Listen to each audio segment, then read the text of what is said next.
Shri Baijnath Panda ji. Sir, as I rise to speak on this issue of the Pakistani-sponsored terror attack, record में नहीं जा रहा sir, बता दीजिए। in Pahalgam, आपका रिकॉर्ड में नहीं जा रहा है and आप बैठिएगा, आप बैठिएगा। thereafter, Operation Sindur. Sir, this has seen both a new low by Pakistan, although it has a long history of sponsoring terrorism and is known as the epicenter, the global epicenter of terrorism. This is a new low because the terrorists, as has been widely spoken about, identified the victims by religion before killing them. This has also seen a new normal in India's response and a new milestone in teaching Pakistan a lesson. Sir, this saga has been going on for 78 years, from immediately after independence, when Pakistan has been sending terrorists across the border. Many efforts have been made over the decades. Many steps have been taken, including many conciliatory steps. Steps which have involved agreements on water. Steps which have involved giving back land that has been captured. Steps that have involved returning tens of thousands of prisoners of war. These steps have seen many different aspects. We have seen bus diplomacy. We have seen many different efforts. Prime Minister Narendra Modi, right from 2014, tried to reach out, tried to have an understanding with Pakistan to fight poverty together. Right from the beginning, he invited his counterpart, the Pakistani Prime Minister, for the oath-taking ceremony. He even walked into Lahore unannounced, unarmed, filled only with courage and with good intention. But that was repaid with more terror attacks on Indian soil, more Indian lives taken, with the sponsorship and the training of Pakistan. Sir, Bharat ने हर बार शांति का हाथ बढ़ाया, पाकिस्तान ने हर बार आतंक का रास्ता अपनाया. This is the reality of our experience with cross-border terrorism. We have responded, sir, and it is important to point out the new normal that is now in place. We responded first with the surgical strikes. They did not relent. The Pakistanis still kept sponsoring, training, financing, sending terrorists across. We then responded with the Balakot airstrikes. And the airstrikes are a message which have continued till today. No one who kills Indians will sleep peacefully. Not across the border, not even in the safety of their homes. They will be tracked down and they will be killed inside their own homes. But this time, in Pahalgam, this new law which was achieved required Operation Sindur. Sir, they attacked tourists and we attacked terrorists. We did not target Pakistan's civilians. Our response, Operation Sindur, was precise, it was measured, and it targeted terrorist sites. And only when Pakistan escalated did we then hit back at many more sites. Sir, this is not a reaction. This is a doctrine. This is the Modi doctrine. This is the new normal which Pakistan has now understood. Let me say this clearly, sir, that the India of today is not the India of 2008. This is very important because this turnaround, this new normal, is because of our changed policies. Sir, we must give full credit to our armed forces. The Honorable Defense Minister has pointed out their bravery, their sacrifices for the nation, and during this conflict also, what is important is, one question was asked, what about China?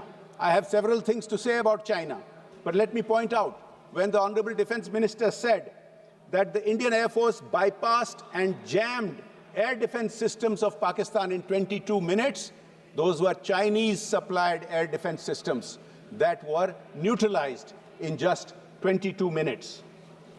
Sir, what is not often talked about, one thing we must, of course, acknowledge is that the entire country stood united on Operation Sindur. I'm glad that even some friends across the aisle, across the other benches today, reiterated that. But sometimes, some honorable members have not been beneath taking this issue into domestic politics. I will come into that. One of the aspects that did not get talked about is that in this operation, where 11 air bases of a nuclear-armed country was hit, this is perhaps a first. This is perhaps a first that the armed bases of a nuclear-armed country was hit by India, 11 of them, and it destroyed 20% of Pakistan's Air Force assets. This is something that is worth remembering. The 9 bases of terrorists, their camps, which were neutralized, involved those of the Jaish-e-Mohammed, those of the Lashkar-e-Taiba, those of the Hizbul Mujahideen, all proscribed terror organizations who have long targeted India with the support of Pakistan. They are Pakistani-based, they are Pakistani. Sir, we have talked about more than 100 terrorists being eliminated in Operation Sindur's hit on Pakistan. It is also important to point out that at least 5 of them were very infamous names known around the world. Names like Mudassar Khadian Khas, senior operator of LET. This is the person who was given a guard of honor by the Pakistani military. Khalid alias Abu Akasha, another Lashkar-e-Taiba commander. Muhammad Yusuf Azhar, wanted in the IC 814 hijack terror attack. Hafiz Muhammad Jamil, brother-in-law of Maulana Masood Azhar, and Muhammad Hassan Khan, Jaish-e-Mohammed commander. These are very significant names. These are very significant achievements in eliminating these terrorists. On the other hand, Pakistan's attempt to retaliate failed. And it pains me that friends in the opposition who have questioned India, who have questioned the successes achieved by the Indian armed forces, haven't pointed out these failures of Pakistan, nor have they asked these questions of Pakistan. Sir, Pakistan attacked Jammu University. It attacked the UN field station in Kashmir. These were neutralized, as the Honorable Defense Minister pointed out, by the UAS unmanned aerial system grid. India's actions were purely to counter terrorism and hit terrorists, decoupling the issue from any other disputes. Sir,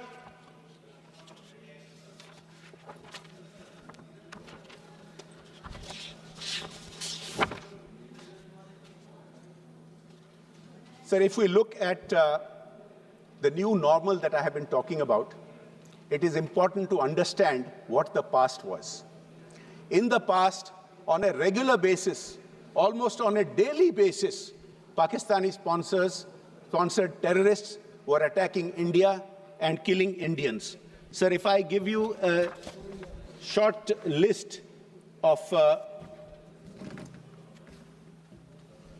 the previous terror attacks and our responses, you will understand, sir, and I hope all our friends will understand that the new normal indeed is very dramatically different. Sir, 2005, Delhi serial blasts, a dossier was sent to Pakistan. So 2006, Varanasi bombings, India raised the issue in Indo-Pak talks. Mumbai attacks, sir, 2008, when so many people were killed, and the then government decided not to retaliate. What is most shameful is that retaliation was considered. Retaliation was planned by our armed forces, but the then government did not permit retaliation. It is on record that the then senior-most officials of the government, whether it was the Foreign Secretary, whether it was the then NSA, took a decision not to hit back at Pakistan. This is what is really shocking, sir. 2006, Mumbai terror bombings. Sir, it is also important to point out that after the Mumbai attacks, 7 months after that, the then Prime Minister met the Pakistani president on the sidelines of the SCO summit in Russia and decided that India and Pakistan would continue dialogue. So we kept appeasing them. Our governments of the day over decades kept appeasing them, putting no pressure on them to stop their terror funding, terror organizing. Sir, in 2006, 2 months after the Mumbai train bombings, the then Prime Minister met Pakistani President Musharraf on the sidelines of the NAM summit in Havana and again agreed to maintain the peace process. So that so-called peace process was no peace process at all. It was only peaceful for Pakistan. Indians in large numbers were sacrificed. India was attacked repeatedly, and large numbers of Indians were harmed and killed.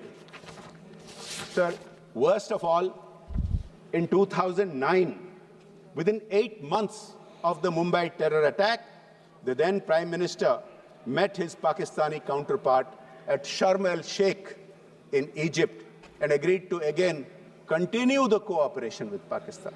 This for a country that for 78 years has been attacking India ceaselessly.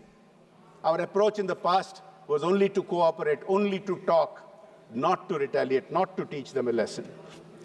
Sir, the worst part of this at Sharm el-Sheikh was a reference to Balochistan, which can be interpreted as if India and Pakistan are equated, as if India does similar things to Pakistan, whereas the issues are entirely different. There are no terror camps in India training terrorists and sending them to Balochistan. There is no equation at all. There is no comparison at all. And yet, our government of the day had no compunction in granting such a hyphenation with Pakistan. Sir, this can go on and on. There are many, many different such examples, and I will come to some of them. Sir, one question has been raised as to whether there was pressure on India to conclude the hostilities. There was absolutely no pressure on India.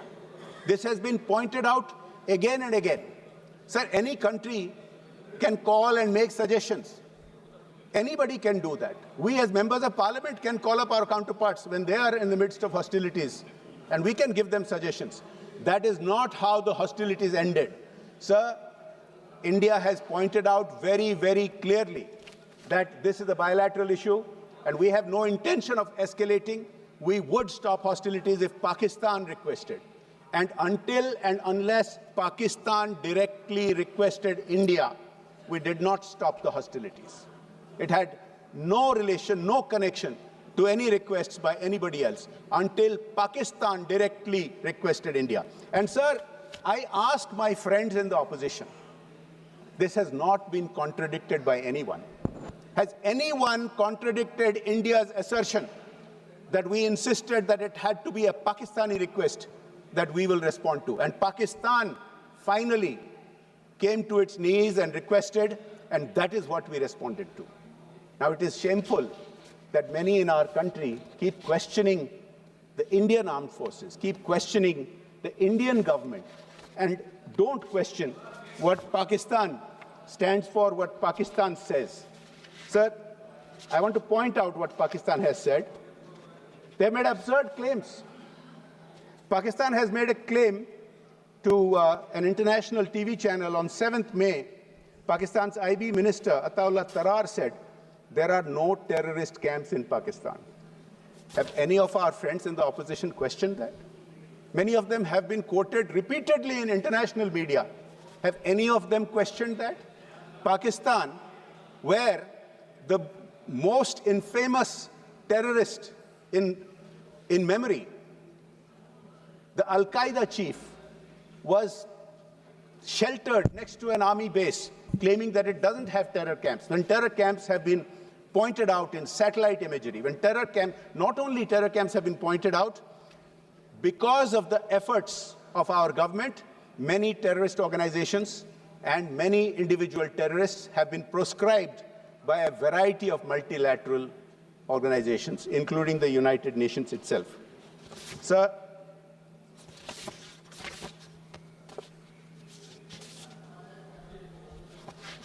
I would like to point out that when the Honorable Congress member from Assam talked about certain things, I think it does deserve a response.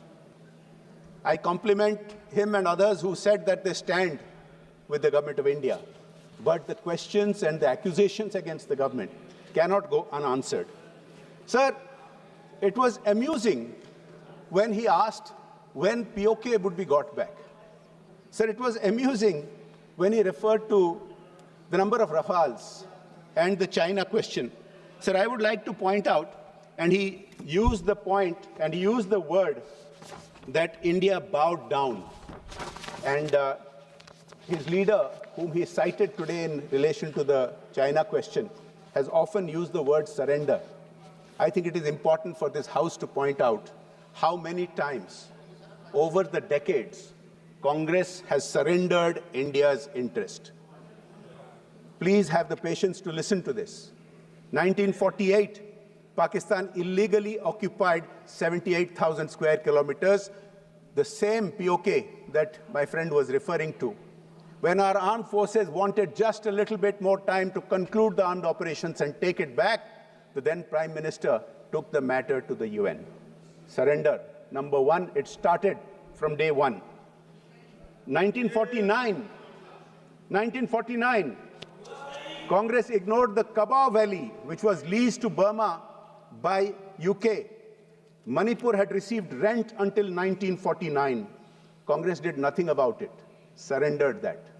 Surrender number two. Sir, in 1954, our then Prime Minister conceded India's rights in Tibet, accepting China's annexation without gain, withdrawing our military escorts and services. A very major surrender. Number three. Sir, in 1958, under the Noon-Nehru Pact, Berubari was transferred to East Pakistan, despite severe opposition. Another surrender. Sir, I lose count of the number of surrenders, but there are quite a lot. Please allow me to point out a few more. If I list all the surrenders that Congress did of India's national interest, then the 16 hours that the Honorable Speaker has granted us will not be enough. But I will point out a few more.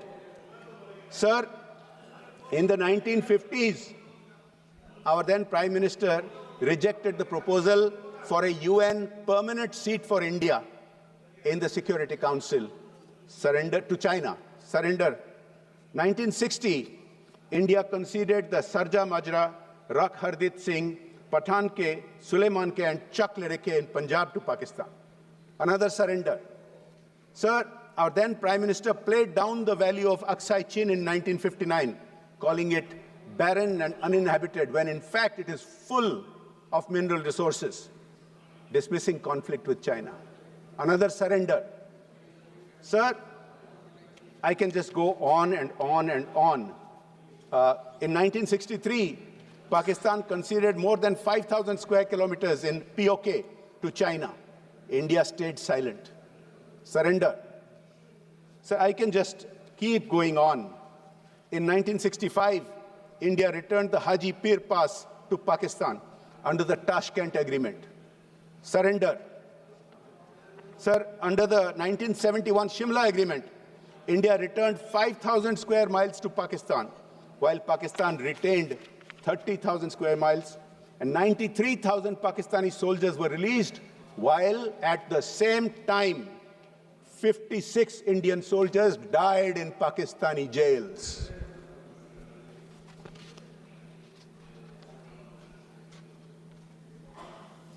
There are so many other surrenders, sir. If I keep listing all the surrenders, then, as I said, the whole time will be taken up. Sir, I can tell you that there are many, many more surrenders that the Congress party did of Indian interest. And since the issue of China was raised, I think it is important to point out, isn't it the leader of the opposition who, on social media, is seen praising China's capabilities, China's drones? Has he once ever complimented the Indian armed forces and the Indian indigenous technologies? Has it happened? Sir, let me point out, others are pointing this out. Others are saying that India has done very well on this front. International experts are pointing this out.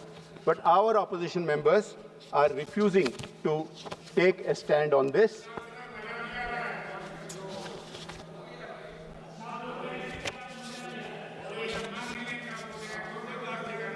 नहीं, मजा कैसे लगेगा? मजा कैसे लगेगा? क्योंकि ये बहुत कठिन बातें हैं.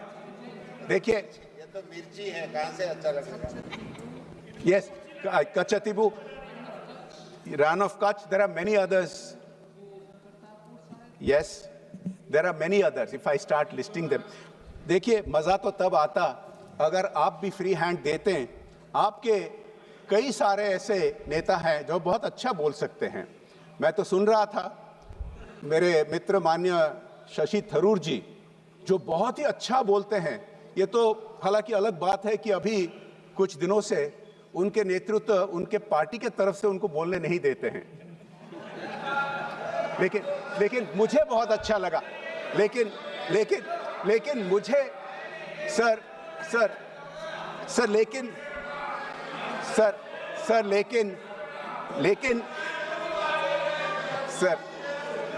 लेकिन सुन तो लीजिए sir.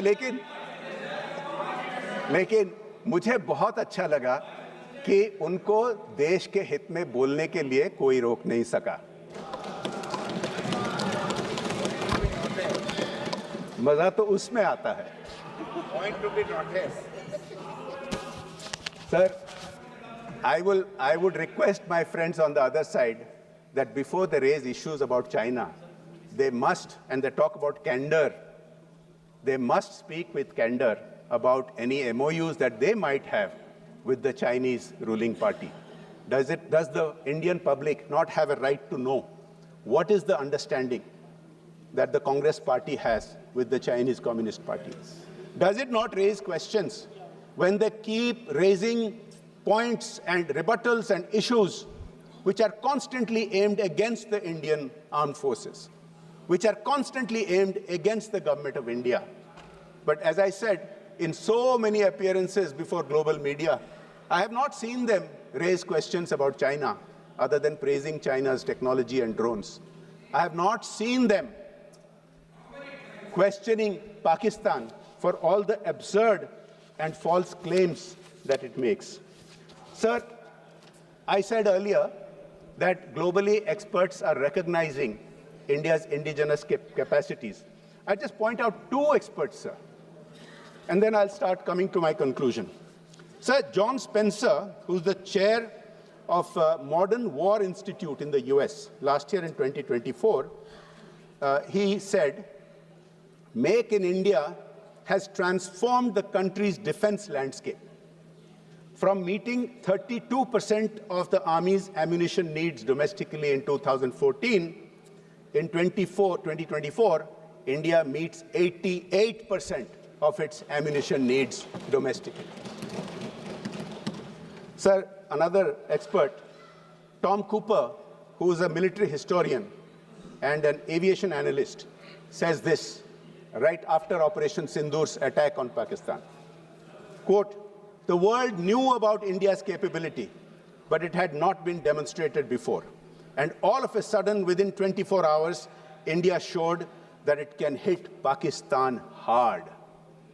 Unquote. Sir, the reality is, all the statistics that I have been citing about hitting Pakistani air bases, about hitting Pakistani terrorist sites are all backed up. They are backed up by satellite imagery. They are backed up by recordings.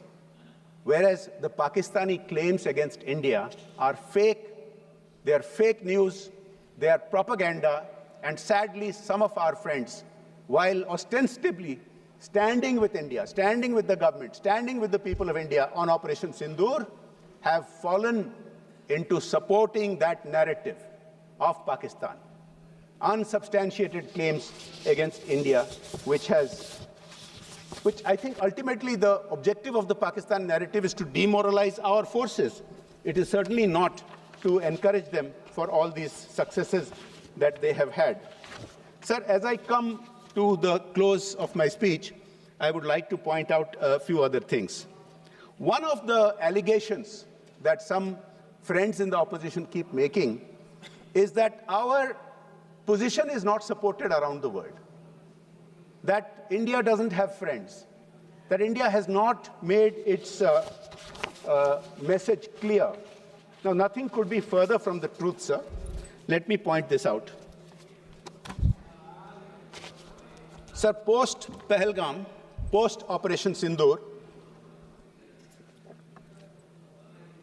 India has received 61 messages from heads of state, heads of government, and vice presidents. India has received 35 messages from foreign ministers. These are all in support. India has received 38 messages from members of various parliaments and former heads of state and government, leaders of opposition from various countries, and 43 messages from heads of various diplomatic missions. I would like to cite just a few of them, sir. The United States has made it very clear, India has a sovereign right to combat terrorism. This is all post-Operation Sindur. France, quote, unwavering solidarity and stands firmly with India. Sir, Armenia, terrorism cannot be condoned and must be condemned. Countries have the right to defend themselves against terrorism. Russia, this brutal crime has no justification whatsoever, and its perpetrators will face a deserved punishment. United Kingdom, India has every right to be outraged by the Pahalgam killings. Saudi Arabia strongly denounced the terrorist attacks in Pahalgam, reaffirmed firm stance against terrorism and extremism. Sir, I can go on and on. I think one of my friends in the opposition mentioned that Iran, from whom we buy certain petro products, has not condemned it. So that's not true. Iran too the president of Iran directly called up our Prime Minister Modi ji and conveyed in the strongest words the support to India. Sir, multilateral agencies like BRICS and Quad and even the FATF have all condemned the Pahalgam attack. Nobody has condemned India's right to defend itself. Nobody has opposed it. That used to be the case in the past. Nobody has said India should not be defending itself and in implementing the decisions taken by the CCS. Sir, the proof of the pudding remains in the final information that come out. Even as we were debating this issue today, some of us must have seen in the news that an Operation Mahadev is being conducted in Jammu and Kashmir, targeted at terrorists, and it appears that at least one of those eliminated today was involved in the Pahalgam attack.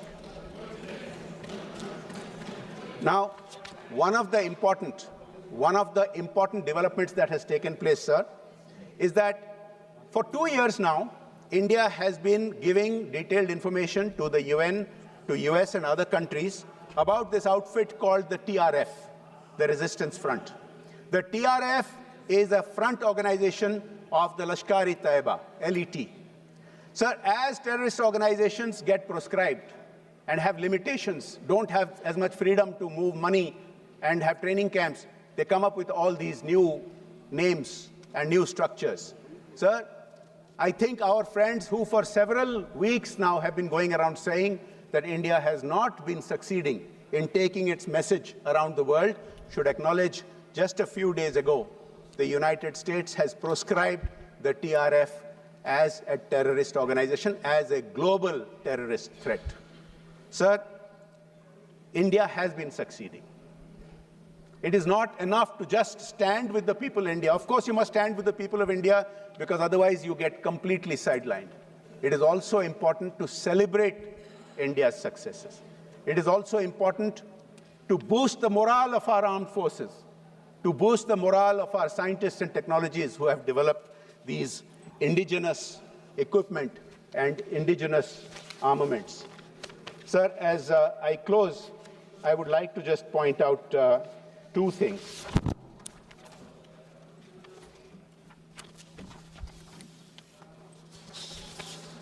Sir, with your indulgence, I would like to paraphrase a line from a Hindi film of about 4 years ago.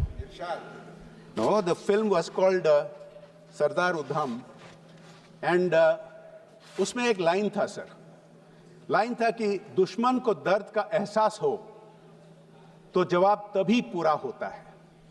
Sir, मैं इस संदर्भ में कहना चाहता हूं कि operation सिंदूर वो जवाब था जिसमें दर्द भी था और संदेश भी.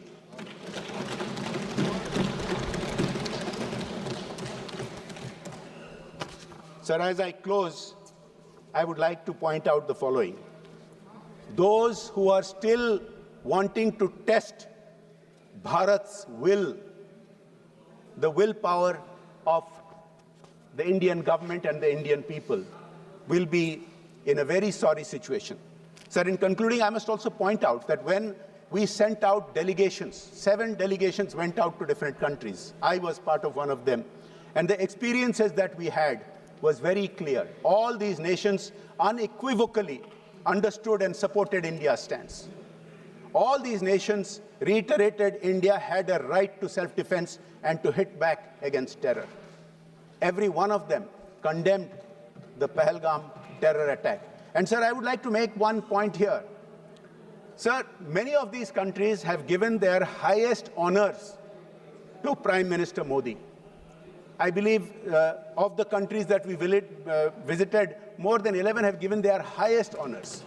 Sir, what is important is that these are not just personal honors for our Prime Minister. Of course, we are all personally proud that the Prime Minister of India has been given the highest civilian and military honors in so many different countries. We went to 4 countries in my group, to Saudi Arabia, to Kuwait, to Bahrain, to Algeria. 3 out of those 4 countries have given their highest honors. Sir, it is important for the nation. It is not just a personal recognition. It is important for the nation. We experienced, our group experienced, when we went, the impact that this has had, the impact of India's foreign policy of the Modi government has had on all these nations, and we perceived that strength and that support. In conclusion, sir, those who are still wanting to test India's will, let them know we are a people of peace, but we are not prisoners of it. Let them know we don't seek conflict, but we will not fear it. Let them know we never start fights, but we never lose them either. Jai Hind, Jai Bharat.